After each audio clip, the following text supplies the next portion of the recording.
কথা রেখেছেন সাকিব আল হাসান, বলেছিলেন যে ঈদের দিন নেপালের বিপক্ষে জয় ছিনিয়ে নিয়ে বাংলাদেশের মানুষকে সেই জয়টা ঈদ উপহার হিসেবে দেবেন। সেই কথা তিনি রেখেছেন। বাংলাদেশের ঈদের আনন্দ নিশ্চয় আরও অনেক বেড়ে গেছে। ঈদ মোবারক সবাইকে। কথা বলবো তানজিম হাসান সাকিবের বোলিং নিয়ে। দারুণ, অসাধারণ, এমন কোনো বিশেষণ নাই যে তার বোলিংটা সেভাবে আসলে বিশেষায়িত করা হবে।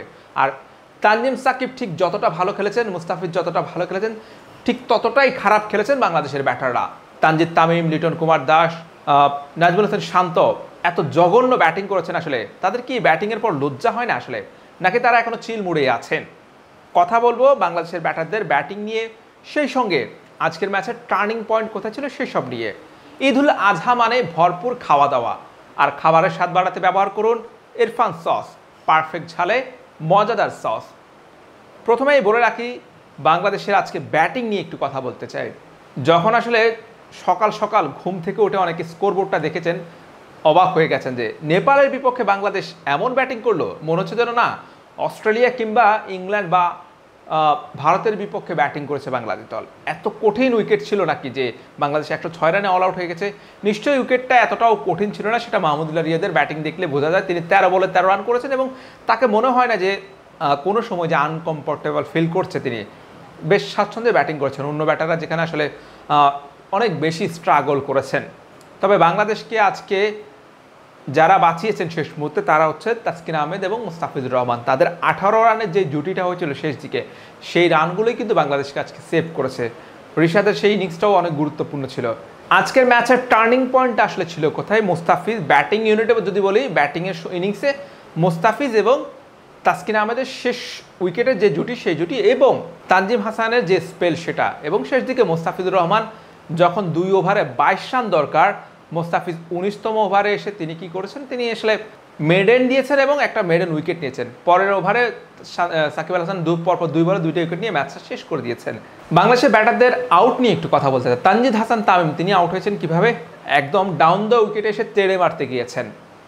প্রথম বলে এমন একটা শট খেলার আসলে খুব বেশি প্রয়োজন বলে মনে হচ্ছে না, বা এটাকে আগ্রাসী ক্রিকেট বলা যায় না। আসলে গেম সেন্সের অভাব যে বাংলাদেশের ক্রিকেটারদের মধ্যে স্পষ্ট, সেটা এই ম্যাচে আবারও প্রমাণিত হয়েছে।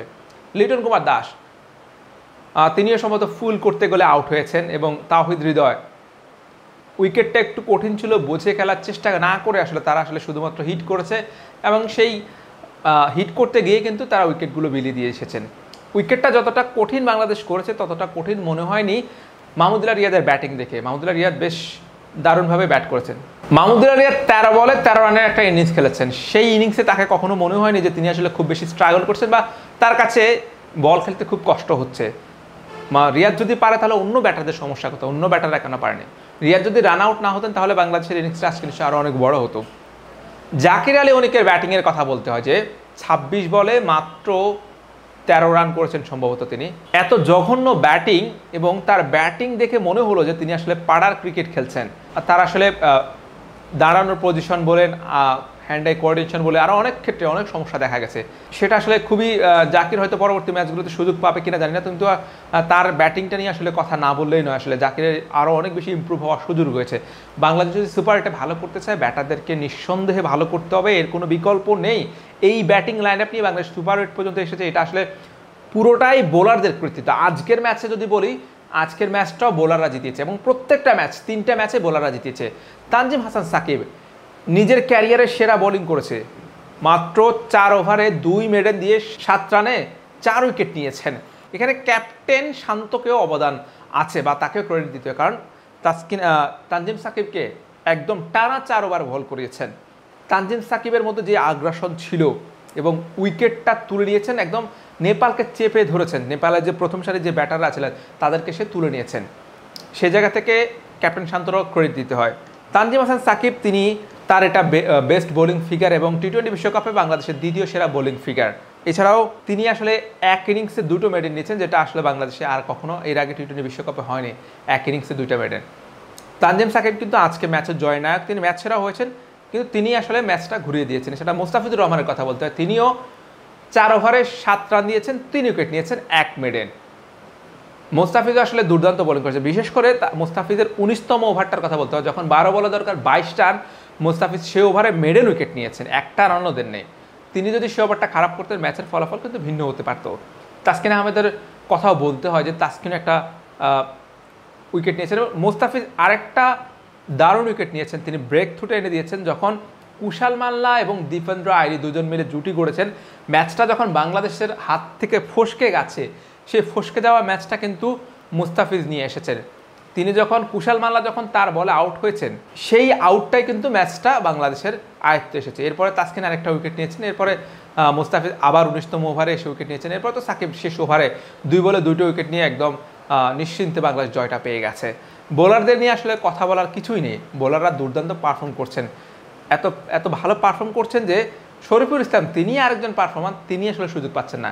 কাকে বাদ দেবে? তাসকিনকে বাদ দেওয়ার সুযোগ নেই, মোস্তাফিজকে বাদ দেওয়ার সুযোগ নেই, তানজিম হাসান সাকিব তাকেও বাদ দেওয়ার সুযোগ নেই, এই জন্য শরীফুল আসলে সুযোগ পাচ্ছেন না। আর অন্যদিকে ব্যাটারদের আসলে যেই অবস্থা, ব্যাটারদের আসলে বাদ দিয়ে কাকে নিবে?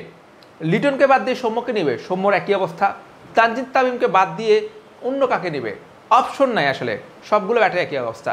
জাকির আলী অনিককে বাদ দিতে হয়তো নেক্সট ম্যাচে বাদ দেওয়া হতে পারে, তার বদলে শেখ মেহেদী আসতে পারে, বা শেখ মেহেদীকে আনাটাই আসলে বেটার মনে হবে, কারণ জাকির আলী অনিক নিজেকে প্রমাণ করতে পারছেন না এবং তিনি আসলে যতটা না তার স্ট্রাইক রেট বা অন্য কিছু নিয়ে কথা হচ্ছে, তার চেয়ে বেশি হচ্ছে তার ব্যাটিং স্টাইলটাই আসলে একদম খুবই যাচ্ছে তাই অবস্থা।